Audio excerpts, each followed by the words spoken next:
watching online, expect another fun and kulit moment at 21 tonight sa Pinoy Big Brother Lucky Season. Hi, darling! Oh my God! Ba't ang tama naman Uso ang upo ngayon, kaya mag-ingat lahat ng tao. At dahil dyan, iinom ako ng salabat. How are you, darling? Nasaan yung katabi mo? Ewan ko nga pa dito kung nasaan na. Palibasa, laging laman ng balita. Talaga? Oo eh. Hindi nga. Ano yung latest? Kagabi, na-pick up siya from Tonight with Boy Abunda kung nililigawan niya sa Santana Park.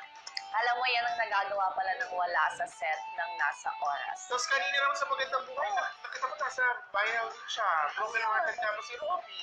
Ganon? Nakakaloka. Ay, Kawawa, hindi niya alam Ay, pero totoo yung sinabi ko, nakita ko viral. Talaga, oh. MG, my malalaking gosh. happening sa loob at labas ng bahay ni Kuya. At kagabi nga nakita natin ang pagtatapos ng kanilang acting audition. Sa lahat ng mga nag-tweet po ng galit na galit sa amin na hinahanap ang audition ni Kisses, ang masasabi lang po namin, yun po kasi ang naging huling audition. Kaya huwag naman mang-aaway agad-agad. Intayin. Tsaka in fairness, First, nagka-moment siya ng sarili sabi, niya. powerful ang mata ni Kisses. Yes, powerful. At yun Yes. nga, para kay Direk Rory, ang galing nung naging audition ng mga housemates. Ang galing. Kahit doon sa ano, di ba, yung improvised acting. Yun, super galing nun. May Kisses And McCoy. In fairness. Bonggang-bongga. Yes. Pero eto, sa pag-assess, mukhang na-impress naman si Direk sa kanya. At for sure, kayo din may impress sa mga ating daming exclusive scoops pag finalo niyo ang social media accounts sa Pinoy Big Brother na nakikita niyo sa screen ngayon. At syempre, ang hashtag natin mamaya after I Love to Last ay hashtag PBB Drama Surprise. Parang may nakita na kung gwapo doon na wala na naman. Si Direk John Mall. Hindi eh. Parang may nakita kung gwapo doon kanina. Si Mabet. Hindi, nawala eh. Ano? Si EJ Falcon yata. Si Kuya July. Si Kuya July. Ayan o. Ano? Saan? Ayan o. Hi po. Tinignan ko yung rushes ng sa script. Wow. Tsaka yung sa taping ng housemates. Chinek ko yung location galing po ako dun. Galing ka sa location? Yes, Hadi B, hello. Layo. Galing nga. Galing nung Alam workshop sa na yun. kamay Alamig mo, narinig mo yung pinagsasabi ko habang wala ka, kaya nalalamig ka. Anong pagsasabi mo? Huwag na. Huwag mo nang alamin. Basta na lang tayo ng Kundi tweets. baka friendship Nakasap ako lang. over kaya. Sa mga Ay, sino? Huwag naman. Huwag mo na lang alamin. I-tweet ko na lang kay Robby. Yes. Okay. Itag na lang si Robbie later. At Bakit mo Darla. na-tweet mo agad? Wala. Sige. Darla, ang mga tweets. Magbasa na lang tayo ng Okay. Sabi ni Cool Beer Wood, I can't even put so happy and proud I am of the dream team working with Direk Rory and working hard as brilliant actors. Ngayon pa nga na, pati ating kapamilya VIPs naiiyak na eh. Kuya, ano po pinagkasaan? Bakit po pula-pula mata nyo ngayon? Kuya. Teka, saan po kayo? Binangonan Rizalo, ika nga nasabi ng ating boss. Huwag mong subukan. Masisira ang buhay. Masisira po. Subukan ko. Ano man yan, ha? Grabe. O sabi naman ni Apple. Ano yung apple? Hala? Kuya! No filter talaga, ha? Kuya, bakit ang pangit ng bida? Favorite lang kasi pero walang ka-charm-charm. Langaw yan sa sinihan. Ay, of course. Hindi po kasi, ano pong pinapanood ninyo na show? Kaya nga Kasi eh. hindi po sine yung gagawin ng housemates at hindi po ipapalabas sa sinahan. Live. Iba yata yung show na Ewan ko. pinapanood. Oo. Kasi diary ng pangit, yung ano? Oo, baka iba yung pinapanood pelikula. nito. Kasi diba yung character ni Diary ng Pangit, yung character ni Nadine, di ba? Oo. Hindi kagandahan doon, nagumanda na lang. Oy, tsaka, Baka yun ang ano pinagsasabi. Kasi sa live drama, ang gaganda ng bida at ang popogi ng bida. may mga, kasi, shows din, so since no filter naman, na pwedeng maganda nga ang characters, pwedeng hindi. Pwedeng maganda, namang talent, pero pwedeng hindi, na may hugot, may mga experiences na pwede na dalhin sa eksena. Kasi, let's be real. Mga teleserye ngayon, mga programa, hindi pinapanood dahil sa maganda yung bida, kilala yung bida, sa story at saka dun sa galing ng tao eh. Oo naman, ang dami na po nating teleserye na minsan napakaganda ang bida, hindi naman masyadong pinapanood. Diba? Doon talaga tayo sa, at least ngayon natututo na yung taong bayan, tsaka yung mga kapamilya natin na ang ang nagdadala sa buong teleserye o sa isang programa ay yung storya, number one, at saka yung talento. Doon Grabe nung nakasabi ng pangit yung True. bida.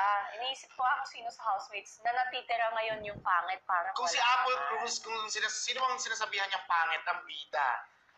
Sino ba? Kung si Maymay ang tinutukoy mo, Apple Cruz, nakakaloka ka. Ang ganda-ganda ni Maymay, no? Or kung si Elise ang Oo, tinutukoy ang niya. ganda ni Elise, ang ganda ni Kisses, ang ganda ni Cora. Dream team nga itong kasama natin ngayon eh.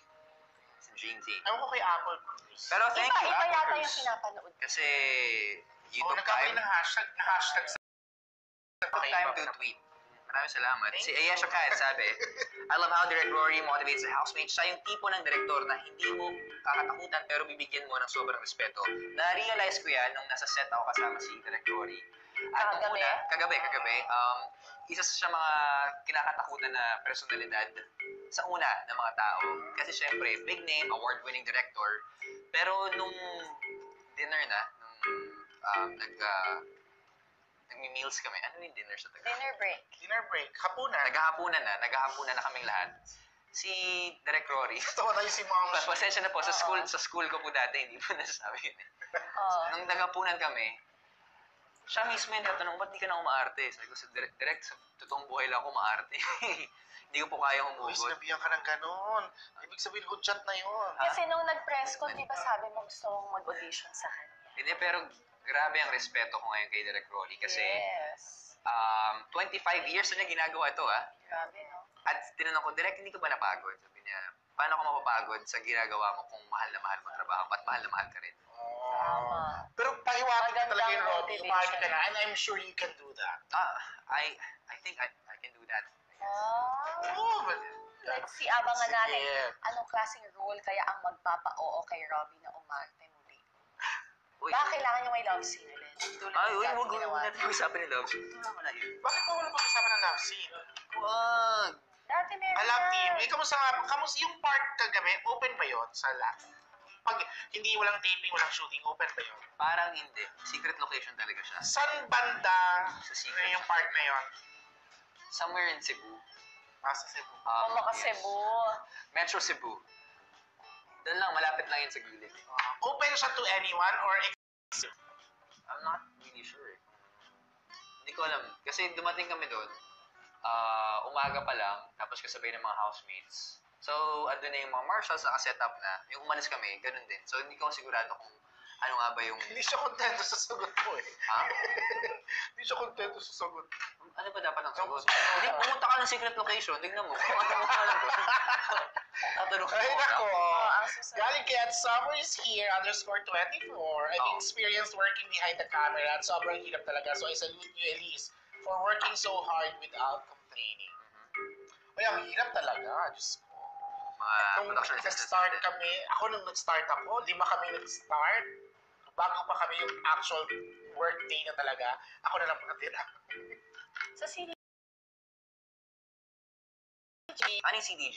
Creative Creative Development Development Group. Doon kami nagkakilala ni Darla. Ba't di kina-develop? Mga 12. Grabe. Sa iba siya na-develop. Okay.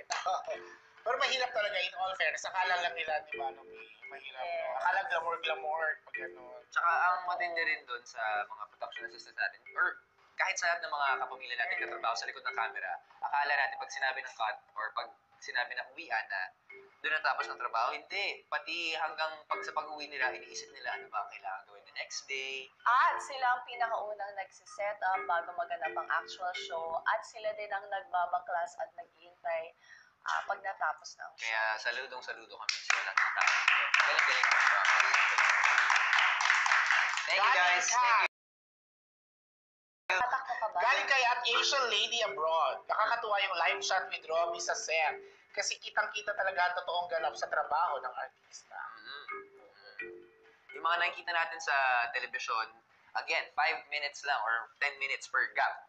Pero hindi nyo alam kung gaano katindi, mga ilang oras, kinukuha Isang yun. buong araw. Isang Yung buong kahapon, Yes. nakita ko si PBB Sec, nagtitweet pa rin ng 1 a.m. May parang kinukuhan na eksena pa rin. Imagine, umaga hanggang madaling umaga, nandun na yung mga housemates. Pero ang eksena na makikita nyo, isang Maikli minuto, lang. dalawang Oo. minuto, ganun lang. At saka Pero yung isang ganun minuto lang, yun, times ilan pang beses ko kulang. Oo. Kakalers. Sabi ni at Mayward_Italy, God bless you all housemates. Sana magampanan nyo ng maayos sa mga character nyo para sa Lucky 7. Mhm. Oo nga. Lucky 7, oo nga talaga. Ay, oo nga pala. Kasi ko kung rin hindi pala nila, kakaalaman. Kung hindi na mapagtagumpayan to, Big Four ang kapabagsakan ng ating dream team. Pero kung if ever, first Hala. time, Lucky 7. Kung hindi mo magtagumpayan, Big Four. Big Four. Eh, last 2 weeks na lang, 8 pa sila. Hala. Abangan mo kung ano Paano mangyayari. eviction ang mangyayari nun? Pag ganun. Abangan natin ang may mga mangyayari. pasabog si Kuya.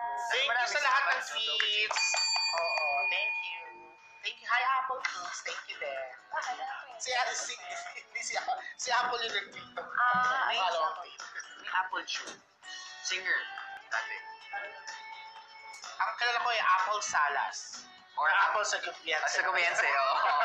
Si Apple, hello. Iba din talaga. Eto na, nakita natin sumabak sa